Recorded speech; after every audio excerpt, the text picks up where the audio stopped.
우리 하나님 말씀 같이 보겠습니다. 베드로전서 4장 7절부터 11절까지. 오늘은 여러분이 같이 한번 읽어주시면 좋겠습니다. 같이 읽겠습니다. 시작.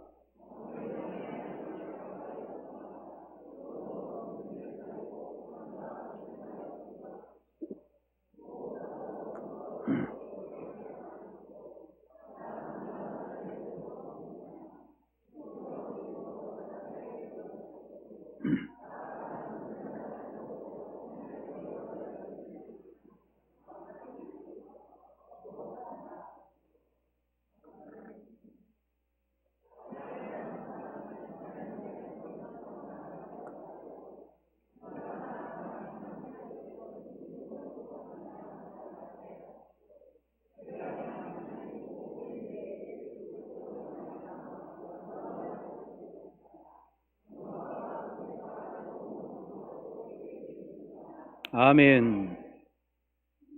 베드로전서를 연속적으로 설교하면서 조금 염려되는 부분이 있었어요.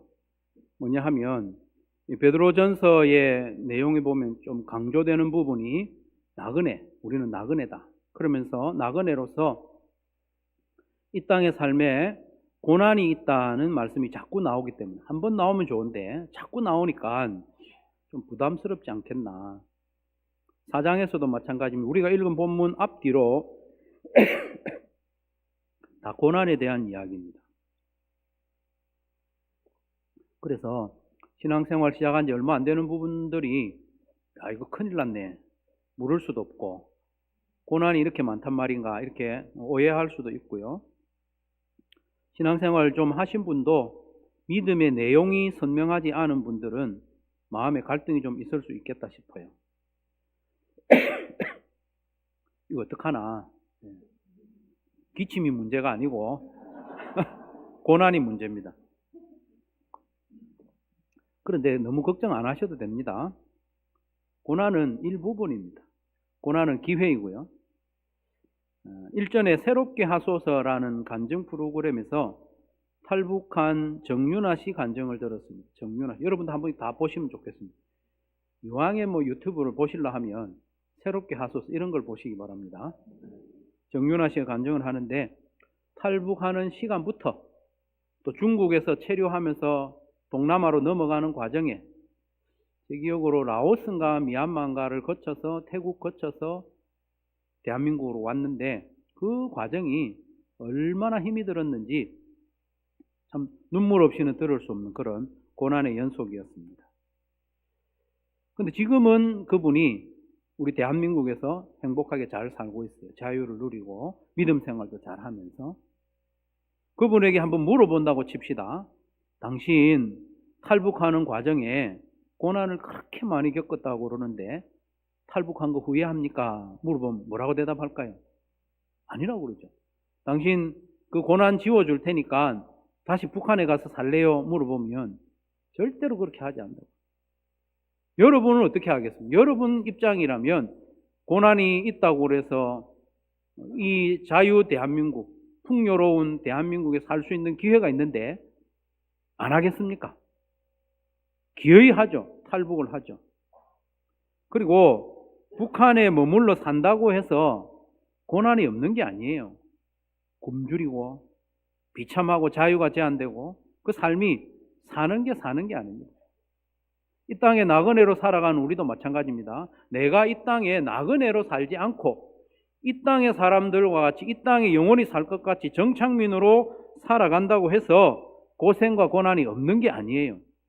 여전히 치열하고 다투고 갈등하는 고난이 있습니다. 오히려 목적이 없기 때문에, 소망이 없기 때문에 더 비참한 삶을 살 수밖에 없어요. 소망이 없기 때문에 이 땅에 가서 더 매이는 부자유하고 경쟁하고 갈등하는 삶을 살 수밖에 없습니다. 어쨌든 사도 베드로는 성도인 우리에게 계속 이르기를, 여러분은 나그네이기 때문에 천국을 향해 가는 이 동안에 고난이 없을 수가 없다. 여러분들의 소속은 천국이기 때문에, 이 땅 소속이 아니기 때문에 이 땅 사람들은 여러분을 시기하고 자기들의 죄악에 동참하지 않는다고 해서 핍박하는 게 당연하다. 고난을 이겨내라. 이렇게 당부를 계속하고 있는 거예요. 그러면서 베드로는 덮어놓고 무조건 고난을 견뎌라. 이겨라. 끝까지 무조건 그렇게 하지 않습니다. 그렇게 하지 않고 소망도 주고 또 우리에게 방법도 알려주는 것이 베드로의 편지라고 보면 되겠습니다. 첫 번째로 베드로는 우리에게 믿음과 소망으로 고난의 바다를 건너가라고 합니다. 믿음과 소망으로. 이게 없으면 고난을 견딜 수가 없습니다. 소망이 있어야, 믿음이 있어야 고난을 견디죠. 1절부터 6절까지 보면 베드로는 말하기를 그리스도께서 고난을 받으셨기 때문에 너희도 고난받을 것을 각오해라. 마음의 준비를 해라. 이렇게 하고 있고요. 오늘 본문 뒤에 나오는 12절부터도 보면 여러분은 시험 당하는 것이 이상한 게 아니다. 당연하고 자연스러운 것이다. 이렇게 말을 하고 있습니다. 그 가운데 7절의 시작 부분에 이렇게 말하죠. 그러나 괄호 안에 있는 것은 한글 성경에는 없지만 원어 성경에는 있어요. 접속사가 있거든요. 그러나 왜 그러나를 쓰느냐 하면 앞에 계속 고난에 대한 이야기를 하고 있었기 때문에 그러나 만물의 마지막이 가까이 왔습니다. 라고 했죠. 그러나 이 대라고 하는 역접이 반대되는 접속사거든요. 반전이 있다는 반전. 지금 이 땅에서 나그네 고난이 있지만 그러나 만물의 마지막이 가까이 왔습니다. 고난이 무한정 계속되는 게 아니라는 거예요. 그것만 해도 소망이 되잖아요. 고난이. 그리고 이 마지막이라고 하는 이 단어가요. 단지 끝난다는 그런 의미가 아니에요. 그보다 더 깊은 의미가 있는데 여기 끝난다는 게 아니고 끝이 아니고 목적지에 도달한다 그런 뜻이에요. 여기 나오는 텔로스라는 단어가 끝 그런 게 아니고 목적지에 도착한다. 하나님의 뜻이 이루어진다 그 말이죠. 목적지에 도달할 때가 가까이 왔으니까 너무 힘들어하지 말고 고난을 잘 견뎌라 이 말이죠. 그래서 이 텔로스라는 단어가 같은 베드로전서 1장 9절에는 이렇게 번역되었어요. 여러분은 믿음의 목표, 믿음의 마지막, 믿음의 끝, 믿음의 목표 곧 여러분의 구원을 받고 있는 것입니다. 이렇게 번역을 하고 있거든요. 그래서 오늘 본문 7절에 나오는 이 마지막도요. 고난이 단순히 끝나는 그 정도가 아니고 이제 끝났다 이 정도가 아니고 하나님의 뜻이 이루어지는 때 우리를 구원하시는 하나님의 목적, 이 구원의 완성, 영광이 이루어지는 때가 가까이 왔으니까 고난을 잘 견디시오 이렇게 권면하는 거죠. 그리고 이 가까이 왔다 하는 이 단어도요. 완료형으로 쓰여져서 이미 왔다. 이미. 아직 덜 왔지만은 이미 왔다 하는 식으로 표현을 하고 있어요. 이것은 신적 완료라고 해요. 신적. 너무너무 확실한 거 있잖아요. 너무너무 확실한 거. 100% 확실한 거. 너 이제 죽었어. 아직 안 죽었지만 너 이제 죽을 것이 확실하다. 우리 아빠한테 죽었어. 이런 표현 있잖아요. 신적 완료라고 하는데 이미 가까이 이르렀다. 하나님의 목적, 하나님의 구원의 완성은 이미 이루어지고 있고 완성될 것이다. 따라서 성도는 그것을 믿고 소망하면서 고난의 바다를 건너가라 이 말이죠. 고난이 영원히 계속되지 않는다는 것을 여러분 믿으시기를 바랍니다. 고난이 끝나는 정도가 아니라 우리를 향한 하나님의 뜻, 구원이 뭡니까? 구원은 하나님을 대면하여 배워도 부끄럽지 않고 두렵지 않고 조금도 거리낌이 없고 너무나도 기쁘고 감사하고 찬양이 넘치는 그런 관계가 천국이잖아요. 그게 구원이잖아요. 그때가 온다는 거예요. 구원받은 우리도 이 땅에 사는 동안에는 예배 나올 때 좀 거리낌이 가끔씩 있잖아요. 예배당에 나와서 딱 앉아서 예배를 드리려고 하는데 지난 한 주간의 삶을 돌아보면 부끄럽고 내가 이런 모습으로 매주 반복적으로 나와서 예배 드리는 게 참 송구하다 그런 마음이 들잖아요. 그러나 그때에는 우리가 전혀 그런 부끄러움 없이 아담과 하와가 에덴 동산에서 하나님을 대면하여 교제하는 것처럼 친근하게 배없는 그날이 다가오고 있다는 거예요. 그게 구원이에요. 그런 기쁘고 영광스러운 날이 이를 줄로 믿고 소망하는 성도는 이 땅에 사는 동안 다가오는 고난을 견뎌낼 수 있는 거예요. 소망이 있기 때문에, 그 소망이 반드시 이루어진다는 믿음이 있기 때문에 이 땅의 고난을 통과할 수 있는 거예요. 그렇게 하라고 베드로가 우리에게 일러주고 있습니다. 일러주고 있어요. 두 번째, 베드로는 공동체를 이루어 고난의 바다를 함께 건너가라고 우리에게 가르쳐주고 있습니다. 너희들 혼자 건너가려고 하지 말고 함께 건너가라. 공동체를 이루어서 건너가라. 예수님께서 우리를 구원해놓고 천국에 이를 때까지 각자, 군대 용어로 각계전투 그런 말도 있지만 각자 알아서 고난을 통과해라. 이렇게 하지 않았습니다. 너 혼자, 너 따로 각자 고난의 바다를 건너가라 하지 않습니다. 우리를 교회로 부르셨잖아요. 그리고 조금 더 친근하게는 우리를 목장 공동체로 부르셨잖아요. 그래서 손에 손 잡고 하나가 되어서 함께 건너가라. 이렇게 우리를 부르신 거예요. 신앙생활은 혼자 하는 게 아닙니다. 예배 왔다가 집에 가고 예배 왔다 집에 가고 이게 신앙생활이 아닙니다. 그것도 일부분이지만 본질적으로 신앙생활은 함께 하는 거예요. 공동체로. 그래서 베드로도요, 오늘 본문에서 여러 가지 당부를 하고 있는데 모든 당부를 2인칭 복수로 하고 있습니다. 여러분들은 이렇게 합니다. 여러분들은 이렇게 하십시오. 공동체로 함께 하라는 거죠. 7절 하반절에 보면 여러분은 정신을 차리고 삼가 조심하여 기도하십시오. 여러분 각자 기도하라 이렇게 하지 않습니다. 여러분은 공동으로 같이 부릅니다. 정신을 차리고 삼가 조심하여 깨어 기도하라 하고 있죠. 8절에도 보면 여러분은 이렇게 번역은 하고 있지 않지만 이 단어들이 다 2인칭 복수이기 때문에 여러분 갖다 붙이는 게 맞아요. 여러분은 서로 뜨겁게 사랑하십시오. 9절에도 보면 여러분은 서로 따뜻하게 대접하십시오. 10절에도 보면 여러분은 서로 봉사하십시오. 서로 봉사하십시오. 11절은 10절의 봉사를 좀 추가로 설명하는 내용이죠. 이처럼 신앙생활이라는 것은 본래부터 공동체를 이루어 함께 하는 것이 신앙생활입니다.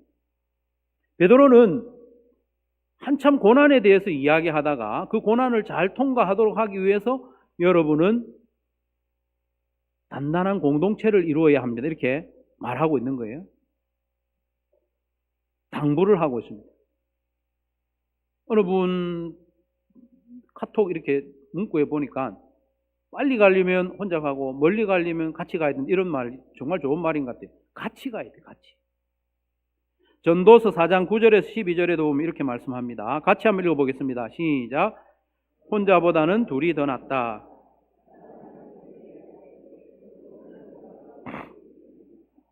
그 가운데 하나가 넘어지면 다른 한 사람이 자기의 동물을 일으켜 줄 수 있다. 그러나 혼자 가다가 넘어지면 딱하게도 일으켜 줄 사람이 없다. 또 둘이 누우면 따뜻하지만 혼자라면 어찌 따뜻하겠는가. 혼자 싸우면 지지만 둘이 힘을 합하면 적에게 맞설 수 있다. 세 겹줄은 쉽게 끊어지지 않는다. 아멘. 성도 여러분, 나 혼자서도 다른 사람하고 깊이 교제하지 않고서도 믿음 생활 잘할 수 있다고 생각하지 마시기 바랍니다. 그건 착각이에요. 그건 잘 몰라서 하는 얘기예요. 내가 넘어지면 옆에 사람이 일으켜 줘야 되고 옆에 사람이 넘어지면 손 내밀어 일으켜 주는 것이 신앙생활입니다. 그렇게 하라고 우리를 불러주셨죠. 그리고 구원의 목적과 구원의 내용이 하나님과 친밀한 공동체를 이루는 것이고 성도들이 서로 친밀한 공동체를 이루는 것인데 그 이루어가는 그 과정의 신앙생활이 어떻게 혼자 합니까? 하나님을 사랑하고 우리가 서로 사랑하도록 우리를 구원해 주셨는데 혼자 신앙생활을 한다는 것은 엉터리입니다. 엉터리. 그런 일은 없습니다. 우리를 한 교회로 부르시고 특별히 한 목장으로 세우신 것은 서로 뜨겁게 사랑하고 서로 원망 없이 따뜻하게 대접하고 서로 봉사함으로 한 공동체를 이루어 고난의 바다를 함께 건너가게 하심인 줄로 믿으시기를 바랍니다. 혼자서 건너가는 게 아니에요. 같이 건너가는 겁니다. 세 번째로 베드로는 정신을 차리고 여러분 지금 정신을 차려야 됩니다. 정신을 차리고 삼가 조심하여 옛날 번역에서는 깨어 기도함으로 고난의 바다를 건너가라고 하고 있습니다. 그런데 이 말씀이 오늘 본문에서는 좀 앞에 나오는 거잖아요. 첫 번째 절에 나오죠. 7절에. 그런데 세 번째로 다루는 이유가 있습니다. 그게 왜 그런가 하면 문장의 구조를 고려해 볼 때 이게 낫겠다 싶어서 뒤로 배치를 했어요. 여러분 통독하는 마음으로 무심코 7절부터 11절까지 읽다 보면 4개의 동등한 교훈이 4개의 무게가 같은 교훈이 나열, 병렬되어 있는 것처럼 보여요. 제가 한번 병렬되어 있는 걸 한번 보여드리면 7절에 보면 기도하라. 정신을 차리고 삼가 조심하여 기도하라. 7절은 기도하시오. 8절은 서로 뜨겁게 사랑하라. 9절은 서로 따뜻하게 대접하라. 10절은 서로 봉사하라. 11절은 10절 보충 설명이니까 이렇게 병렬, 나열된 것으로 보이죠. 한글 성경 읽으면 그렇게 보여요. 하지만 여기서 문장에 구문적으로 문장을 좀 정리를 하고 나면 그렇지 않다는 게 딱 보이거든요. 본동사의 명령이 어디에 있느냐면 7절에 있습니다. 7절.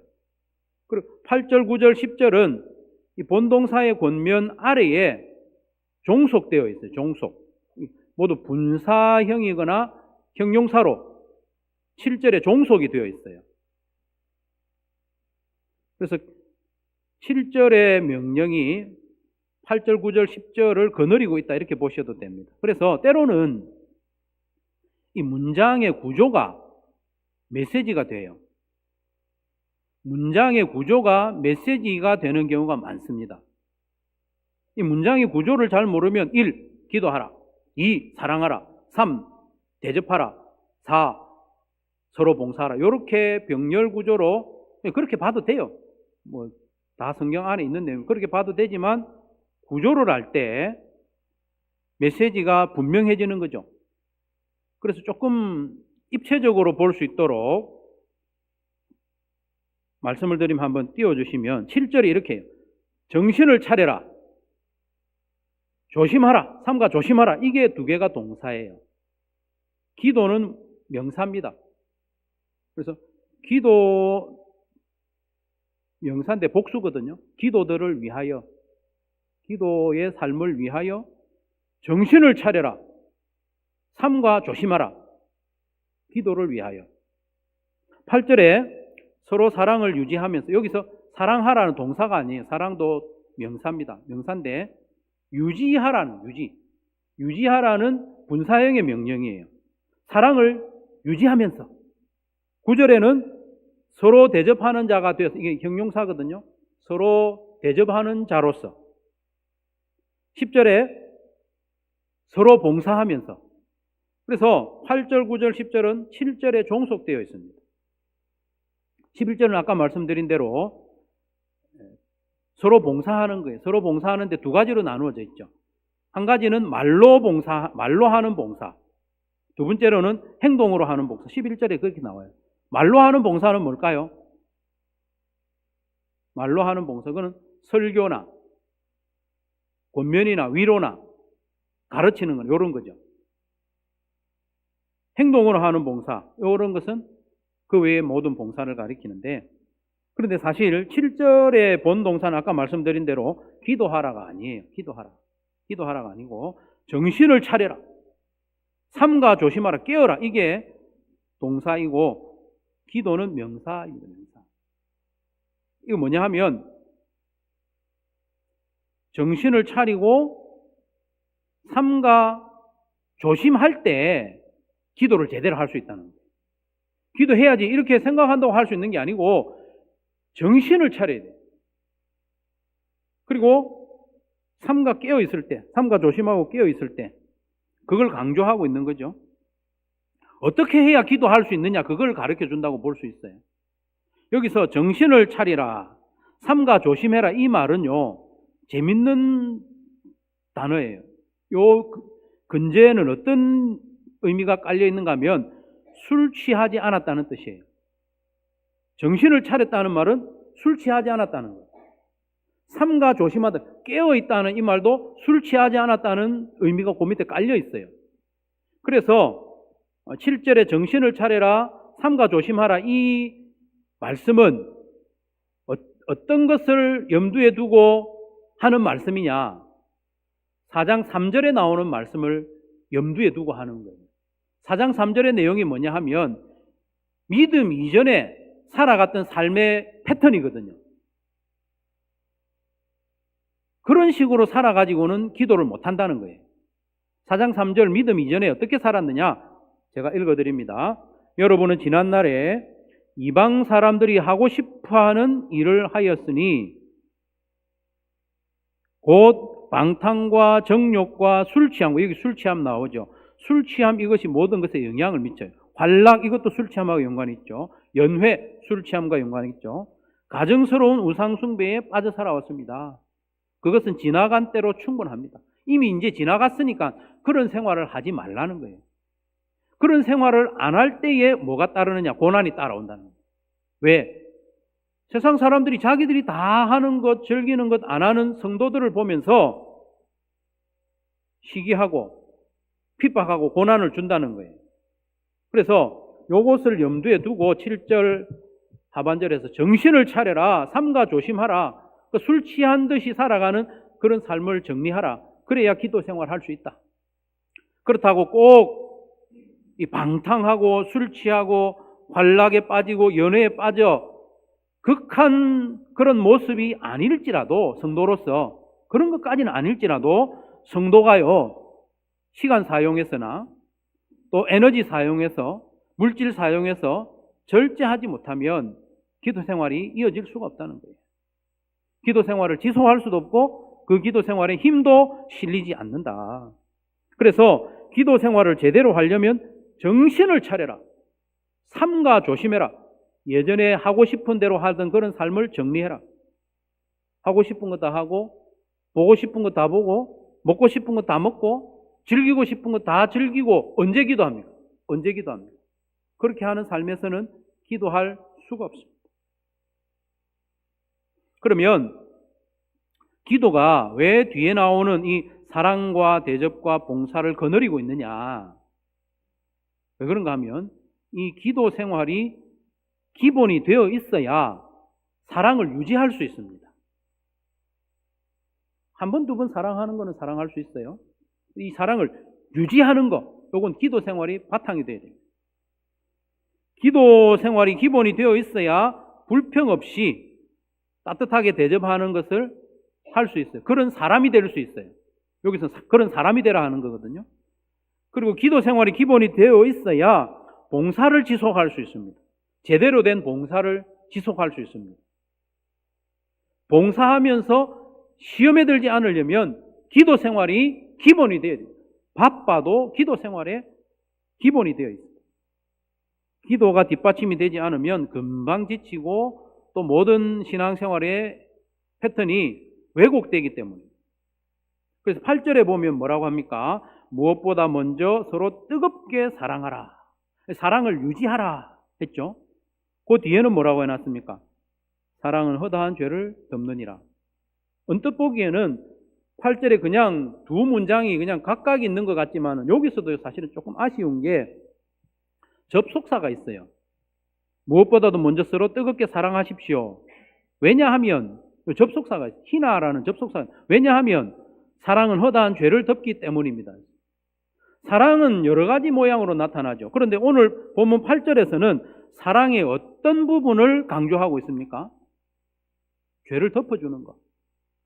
죄를 덮어주는 것. 허물이나 연약한 점을 덮어주는 면을 강조하고 있죠.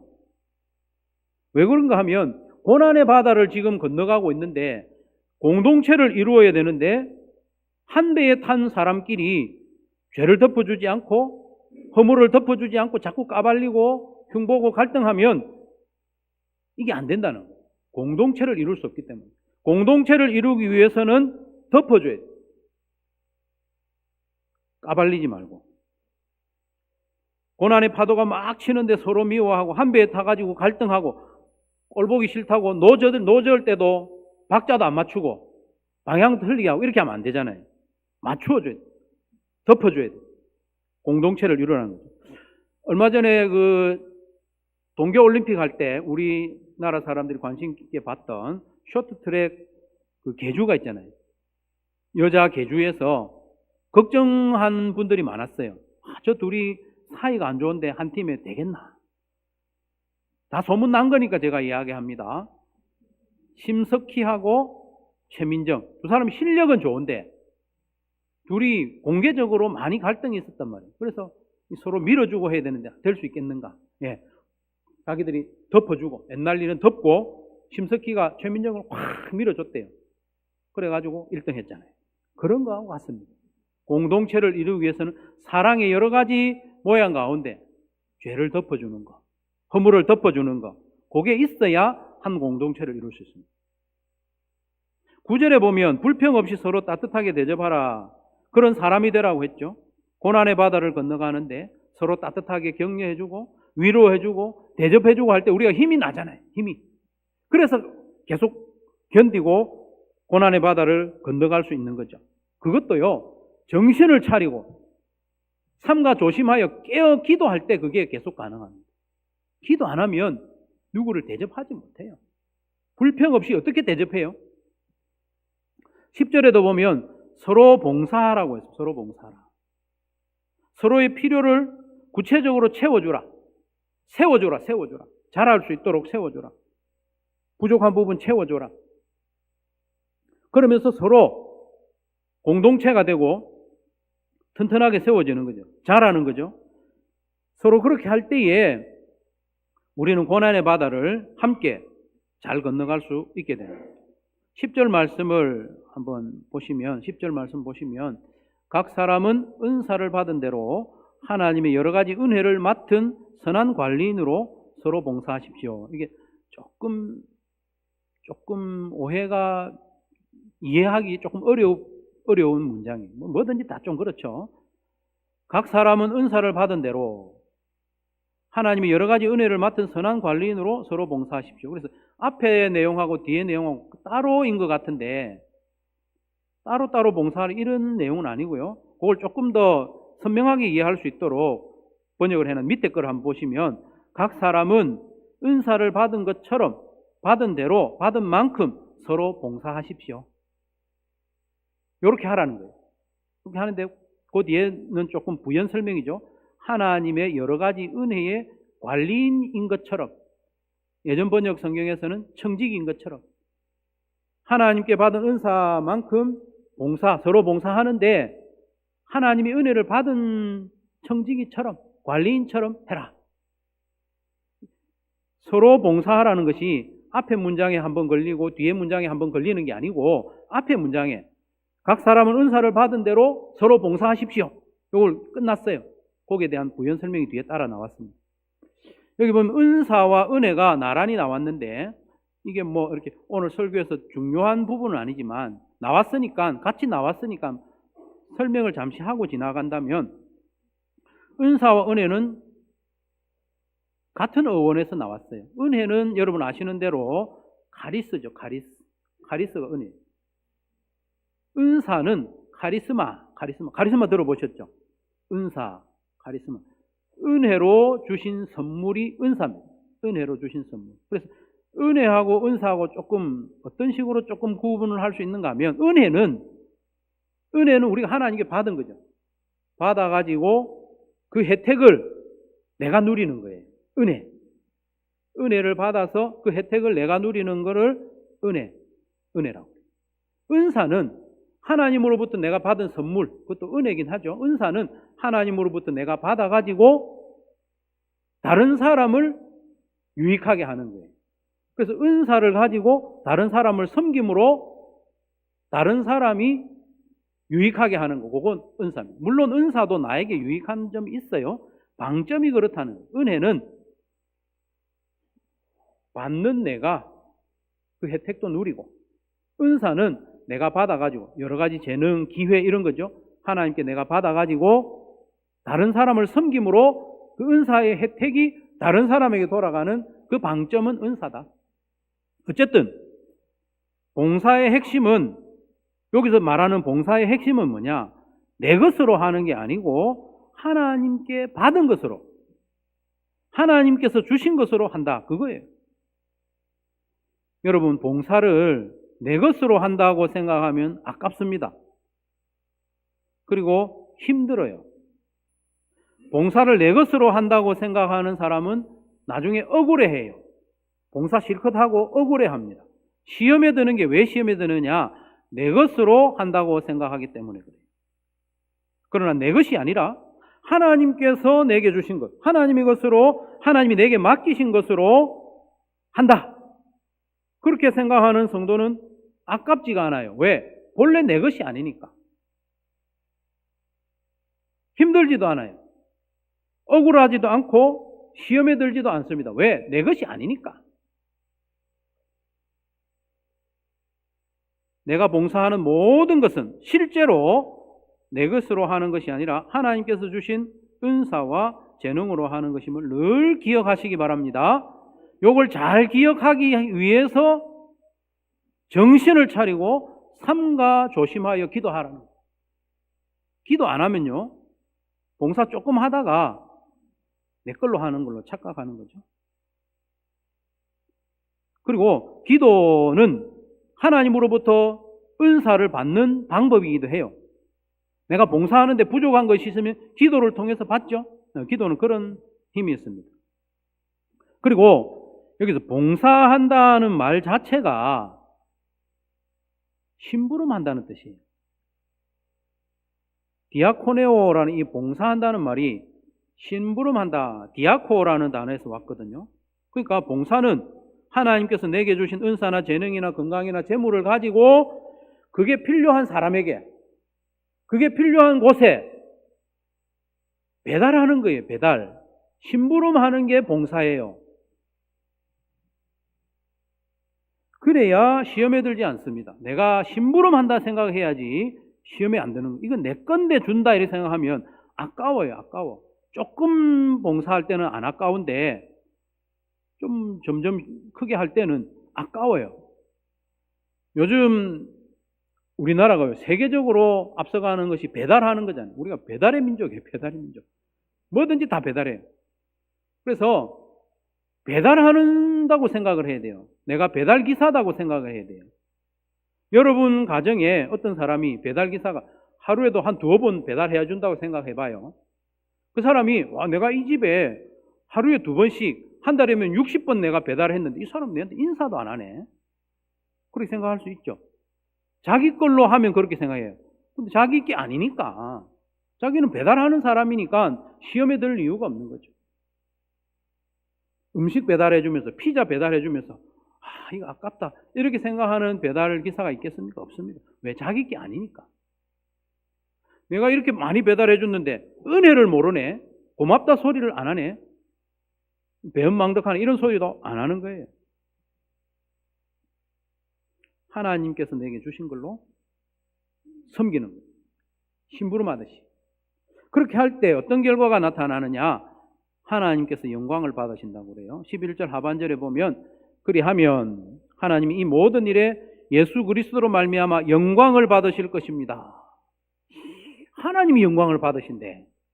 내한테 영광이 돌아오면 좋겠는데 이 모든 것의 결과로 하나님만 영광을 받으시느냐? 그렇지 않습니다. 하나님만 좋고 나는 심부름만 하고 나는 힘들기만 하고 그게 아니라는 거예요. 결코 그렇지 않습니다. 우리가 하나님이 영광 받으시게 하면 하나님 우리에게 복을 주시는 거예요. 이게 언약적인 관계의 전형입니다. 하나님이 결코 가만히 계시는 분이 아닙니다. 하나님으로부터 우리에게 영광과 선물이 무한정 주어지게 마련입니다. 우리에게 뭔가 연락 받으셨잖아요. 우리를 통해서 하나님이 받으시고 기쁨을 받으셨다, 영광을 받으셨다 이렇게 하면 하나님이 결코 가만히 계시지 않습니다. 그걸 어떻게 하느냐? 여러분의 자녀들이 부모인 나에게 기쁨을 줬어요. 영광스럽게 했어요. 가만히 있는 부모 없습니다. 그가 필요한 것 말하지 않아도 채워주는 것이 부모의 마음입니다. 이거 똑같은 원리입니다. 우리가 하나님께 영광을 돌릴 때에 하나님께서 우리에게 은혜를 베풀어 주시는 거죠. 은사를 주시고 필요한 걸 채워주시는 거죠. 오늘 본문은 전체적으로 고난의 배경에서 주어진 말씀입니다. 고난과 핍박이 많은 이 세상에 사는 나그네인 우리에게 어떻게 하면 이 고난의 바다를 잘 건널 수 있을지 베드로가 가르쳐 주는 거예요. 무조건 견뎌라 이렇게 하지 않고 방법도 가르쳐 주는 거예요. 첫째, 만물의 마지막 하나님의 목적이 그리고 완성이 가까이 왔음을 믿고 소망함으로 고난의 바다를 잘 건너가라. 둘째, 우리는 삼위일체 하나님을 닮은 공동체를 이루어 함께 고난의 바다를 건너가라 말씀하고 있습니다. 그 구체적인 방법으로 셋째, 정신을 차리고 깨어 기도하라고 했습니다. 그렇게 기도할 때에 우리는 서로 뜨겁게 사랑할 수 있고, 그렇게 기도할 때 우리는 서로 불평 없이 따뜻하게 대접할 수 있고, 그렇게 기도할 때 우리는 심부름꾼처럼 하나님이 내게 맡겨주신 것을 심부름하듯이 기쁨으로 봉사함으로 따뜻하고 단단한 공동체를 이룰 수 있다. 그렇게 해서 함께 건너가라. 천국을 미리 맛보면서 건너가라. 우리에게 그렇게 말씀하고 있는 거죠. 사랑하는 성도 여러분, 우리가 건너는 고난의 바다는 쓸데없는 헛고생이 아닙니다, 여러분. 쓸데없는 헛고생이 아닙니다. 그리스도의 고난에 동참하는 기회가 되는 것이고, 그리스도와 하나님의 영광에 참여하는 기회가 되는 것이고, 그 기쁨을 더욱 생생하고 풍성하게 누릴 수 있도록 우리에게 기회를 주는 겁니다. 기회를 주는 겁니다. 우리가 이 땅에 살아가는 동안 고난을 겪은 만큼 천국의 기쁨이 풍성해지고 실감나는 줄로 믿으시기를 바랍니다. 자녀가 부모의 은혜를 언제 실감나게 경험합니까? 열심히 일해서 돈 벌어볼 때, 결혼해서 자녀를 낳아서 키워볼 때, 아, 부모님의 은혜가 이런 거구나 아는 것처럼 우리가 고난을 안 당한다고 해서 하나님의 자녀가 아닌 건 아닙니다. 그러나 이 땅에 살아가는 동안 하나님이 나를 사랑해 주신 그 사랑의 방법으로 하나님을 사랑하는 기회가 이 땅에서밖에 없어요. 그리스도를 위하여 고난받는, 그리스도의 고난에 동참하는 기회는 이 땅에서밖에 없어요. 그리스도를 위한 고난, 그리스도의 마음으로 받는 고난, 하나님의 뜻을 위하여 받는 그 고난을 이 땅에서 받아본 성도는 영원한 천국에서 그 영광과 기쁨이 더욱 풍성할 줄로 믿습니다. 그러니 정신을 차리고 삼가 주의하여 깨어 기도하는 일에 더욱 힘쓰는 저와 여러분 되시기를 바랍니다. 그래야 우리가 서로 뜨겁게 사랑할 수 있습니다. 우리가 서로 불평 없이 따뜻하게 대접하는 것을 지속할 수 있습니다. 우리가 기도할 때에 하나님이 내게 주신 것으로 봉사하는 그 봉사 할 수 있습니다. 기도하지 않으면 내 것으로 하는 봉사가 되고 시험이 될 수밖에 없습니다. 그렇게 해서 우리 한소망 교회와 또 여러분이 속한 모든 목장이 삼위일체 하나님의 하나됨과 같은 그 단단한 공동체를 이루어 고난의 바다를 넉넉히 건너가는 모든 성도 되시기를 주님의 이름으로 축원합니다.